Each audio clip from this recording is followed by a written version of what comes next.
The sorts of areas that I look at are many and varied, but I did an accounting degree a long time ago and later built on an IT career with a PhD in financial systems. But I had about 20 to 25 years in financial systems before that and looking at things like payroll. I wrote the payroll for a film called Evil Angels for the extras. It was an extras payroll. They used that particular payroll throughout the film industry for several years. So it was an early introduction to really understanding how you've got to get everything just right. The thing is, in the old days, and these are very old days, all the IT infrastructure was in-house. And then as networks and the internet and all that sort of thing came through, it enabled people to, first of all, talk to different computers to talk to different computers, and then eventually for computers to be outsourced or computer infrastructure to be outsourced to other places and areas and companies and things like this. Now, as the web became better and as networks became more efficient, then it enabled whole services to be moved out of the infrastructure of the company into the outside world.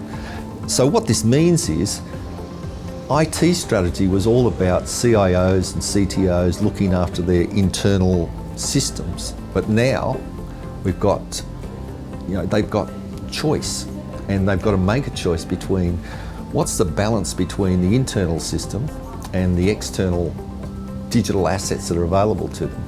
So this choice means that the strategy that they're putting in place is a combination of that. How are they handling the architecture within, and also what services are they going to use externally? Now, these external services are not in their control, so they have to have trusted relationships with those external providers and understand how the mix is going to happen between the two. For a startup, this creates a lot of flexibility so that they know that they can use external services and grow that as their company grows. Whereas in the past, you really had to take a lot of risk in terms of how much infrastructure you were going to buy and implement, and how many people you were going to put on, and all of these types of costs. It became much more risky, whereas now, because you've got the flexibility of the external services, it's probably a lot better to consider what your balance is going to be between the two. Chief digital officers tend to be a mix. They're a mix between marketing and IT. So that's the new thing. Whereas in the past, it was very much the most important system was the financial systems, which was always a good industry to be in, and often the CIO would be reporting to the CFO or the Chief Financial Officer. Now, the Chief Digital Officer, they're concerned mainly with the external system. So all of the Facebooks, Twitters, Instagrams, and all those types of services are all about marketing and customer behaviour, consumer behaviour, etc., which is where they're sitting, and that's where the real growth has come. On the other hand, you've got the chief, the CIO, who tends to be much more of a communicator these days within enterprises. They're looking at the internal digitisation of processes, and that's there are essentially two paths to a digital business. Digital operations internally, or your connection and channels with the external world. CFOs have always been involved, and they've always had mostly the control over the financial systems. So as a financial systems specialist, you would be dealing mainly with the CFO, and the CIO would be providing the infrastructure side of things. When you start talking about moving infrastructure and outsourcing it, then often you're talking to the business leaders and not the internal IT infrastructure managers, because it's in their interest to keep their infrastructure internally to maintain their role and importance within an enterprise. But having said that, the importance then moves from managing internal infrastructure to managing suppliers of external infrastructure. The essential issue is, do I keep it internally, or do I outsource it to a software as a service or infrastructure as a service or some other external provider. And in the old days, prior to the great networks and software as a service generally coming on stream, people would consider 4 things when they're making an outsourcing decision. It's the financial, and that's really around costs, the business, and are we doing the things that we need to be doing, and this is still just as important. You've got the technical, which is can I get access to better technical infrastructure externally, and the political. Now, people are looking for better analytics, they're looking for benchmarking, they're looking for innovation, and there's a greater emphasis on compliance in terms of the certain functions that they're outsourcing. And innovation is another way, is that they see by taking an innovative approach with an outsourced-in provider, then this reflects better on the happiness of their people, and that is going to flow through to better service quality. It's a partnership, absolutely, and if you can sort of make sure that the two cultures are sort of aligned and that the people are providing the service at the level that it's expected from the customer, then it's great. If you've got, say, a payroll, then you've got the cost of infrastructure, you've got the cost of the people, you've got the cost of the printing of the pay slips, you've got the cost of processing, the cost of rostering, all of these types of things, and these costs can be quite high. They can be quite high. So, doing the due diligence on the areas. For example, people did due diligence on the use of credit cards. Some years ago, and they said, will we have corporate credit cards or not? And they came up to the decision that yes, they will. But of course, there are always going to be problems with that, with those types of issues. But if you've got an issue like payroll, then there's lots of different things that you need to take into account, and it can be quite complex. When you're evaluating it, do you really understand as a company the types of considerations that you need to evaluate whether to have a payroll in-house or a payroll out-house? The types of things that you really have to consider is, well, let's start just with legislation. Right? There is a myriad of legislation. I think there is probably about 20 or 25 acts across Australia which govern payroll. And you've got, for example, you've got payments, so you've got Fair Work, and this is under which comes all the enterprise bargaining agreements, and boy are they, there are so many of them and they are so complex, and there's a whole lot of issues around that. Then you've got the whole area of deductions, and you've got family law issues in terms of paying, if you get divorced and things like that. You've got HECS for students out there, you've got social security payments, there's all sorts of payments and deductions. Then you've got tax, income tax and fringe benefits tax, and all of these have got to be taken into account. Superannuation, and that's a whole other story. You've got child employment issues, which is an interesting one. So there's a lot of quite young people who are in employment for one reason or another. For example, acting, modelling, etc., that needs to be taken into account, and there's quite considerable legislation around that. You've got disbursements, to creditors and payments and things like that, and then you've got the whole sort of new issues that are arising from immigration and 457 visas and student visas, and some of the issues that have arisen from that we might touch on in a later point. But there are all of these, and that's before you even get to the enterprise bargaining agreements, which are quite complex as well. So in terms of how does that affect the internal sort of management of payroll, is that people have got to understand what this legislation means, particularly in large enterprises and certainly in the larger medium enterprises. These things need to be taken into account, which means that the people who are managing these areas have got to be cognizant of it. That means that they need training, and the training can be quite complex, and the costs go up as a result. For a lot of small businesses who are employing, for example, students, then you've got this whole issue of restricted number of hours that they can work, and there are a lot of students who need the work, and some of them are being, well, some of them are being cheated out of their money because they can, they only can work and be paid for 20 hours of work, but if they work more, but only paying them for 20 hours a week. And this is really comes down to being a social justice issue.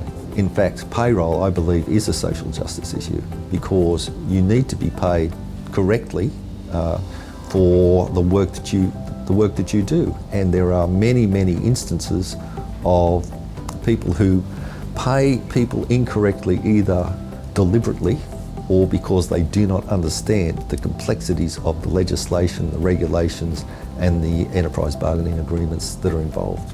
So whether it's deliberately or not deliberately, the thing is that if families are not getting the proper pay, then they're missing out on essential services, food on the table. Franchises are sort of an example of a distributed payroll. So you've got lots and lots of different small organisations, except they're all need to be paid separately.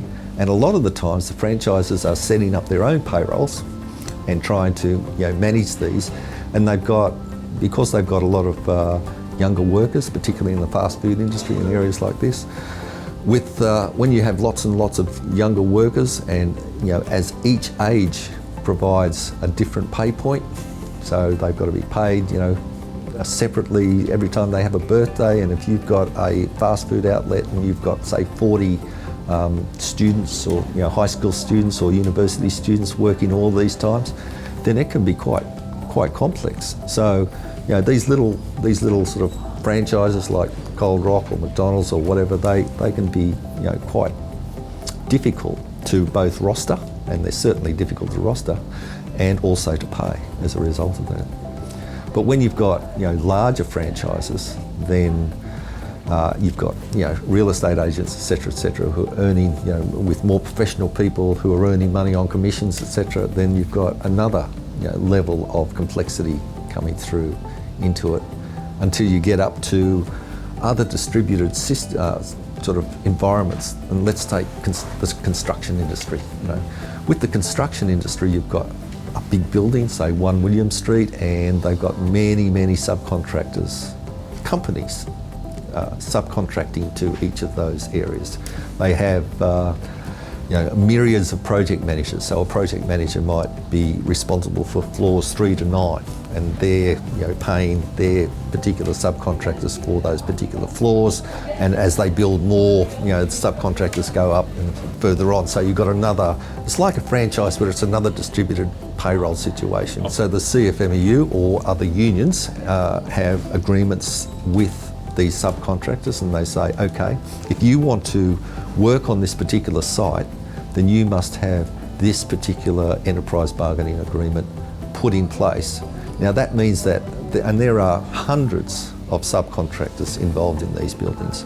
So to ensure that they're getting paid correctly, and what happens is that the general contractor, like the builder, will send out a stat deck to each of the subcontractors for them to sign and say, we are paying our subcontractors in accordance with the enterprise agreement and in accordance with the terms and conditions that you set out in this, and they have to do that on a regular basis.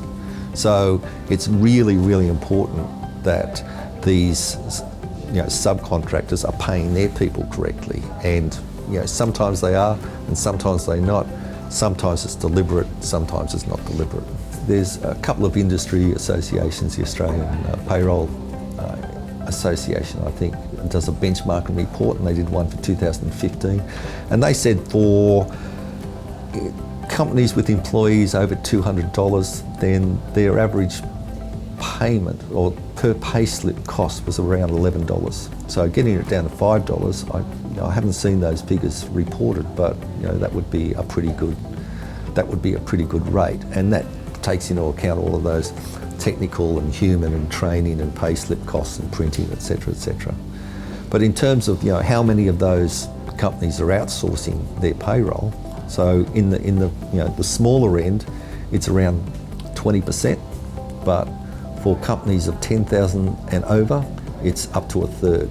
So that means that the big companies have figured it out because they've got the resources to do their due diligence and understand that it's better for them to outsource their payroll. It's not part of their company objective. They are getting better services and better reporting and analytics and innovation in the way that they manage these internal processes and digitise their operations. So, essentially, it's probably the small and medium enterprise areas need to have a look at and see that these larger enterprises are going this way, and this figure is increasing year in, year out, to the point where they might, start to consider perhaps we should look at it as well.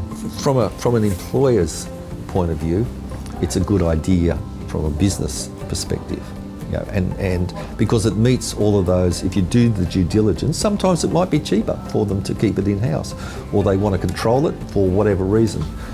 But, if they do their figures and they do their due diligence and they look at the types of, what they're going to get from an outsourced service versus an in-source service, then, they need to take all of these aspects into account. The thing about payroll is it happens every week. People get into a habit of doing it and they don't want to change their habits. And in fact, it might be, for some people, a threat. But, there's a big change even within the internal, bookkeeping industry. Because the bookkeepers, they have to be more professional, and they're charging, considerably more these days, anywhere between $50 and $70 an hour. So, for bookkeepers to, do it internally, I think, they've been doing a great job, all these years. But for company owners, then they've got to consider, is it still a good idea? Because this becomes one of those issues that keeps people from going away on holidays, essentially. Is that it's a lot of one of the great complaints of the bookkeeping industry is, I've always got to pay the people, and they know they usually have a great responsibility about this, to make sure that the pays go through, because they understand the social justice issues involved in ensuring that people get paid when they are supposed to get paid. In a lot of cases, people are living week to week, so they need their pay coming in on time in an accurate way to maintain their position in society. Health payroll, it's a pretty good example. I mean, there were people, essentially car payments weren't being made, health insurance payments weren't being made. There was all sorts of issues with that, and that's a very public example. There were people getting overpaid, there were people getting underpaid, and there's all sorts of complex reasons about why that, and there were people not getting paid at all. Payroll is something that you just can't go, we'll make it more efficient, and we'll do something like a health payroll, and we won't test it, and we'll have all these other issues. But the social effects are critical, and when people don't get paid, people go without. Parallel runs is probably the most common, and to ensure that, and this is something that health didn't do. By doing a parallel run 2 or 3 times, you can really check it. There are always, in any financial system, there are always going to be some percentage of issues. But when the percentage of issues is, 1%, then, and you've got 300 people, you can manage 3 people. But when they're sort of 5% and you've got 200,000 people, then you can't manually manage 20,000 issues. You just you have to hire a whole batch of people to do this, and this of course sends the costs skyrocketing. In fact, most of the $1 billion that they spent on health payroll issues have been hiring people in to do manual pays. If you've got a payroll provider who's got a track record of that sort of change management, and they're very aware of it, they're in the business, they're not just coming in and doing a system overhaul or system change as a one-off thing, but they're actually in the business of doing payroll from week to week, then you've got to establish the trust, and the provider's got to establish the trust with the customer. And they do that by showing that, we can run your payroll, we can run our payroll, and it looks exactly the same. So when it does that, when you're happy to change over, we'll be happy to change over as well. All employers should really value their employees, and it's their responsibility to pay them well, and it's an employee's responsibility to provide the service and value that they need to provide to make the company successful and meet their company objectives. The difference between, apart from the fact that there are so many parties to a transaction in a payroll that you won't find in any other financial transaction. You've got all of those, you've got your family and tax, you've got the HECS and social security and all family law and all these types of things. There's all these parties to the transaction. So there's many, many people who get affected if things don't go right, and probably affected in a bad way, an adverse way. So it's important, always important to get it right, and that's something that I learned. But if you don't get it right, then your attack on the brand becomes terrible. So you'll find that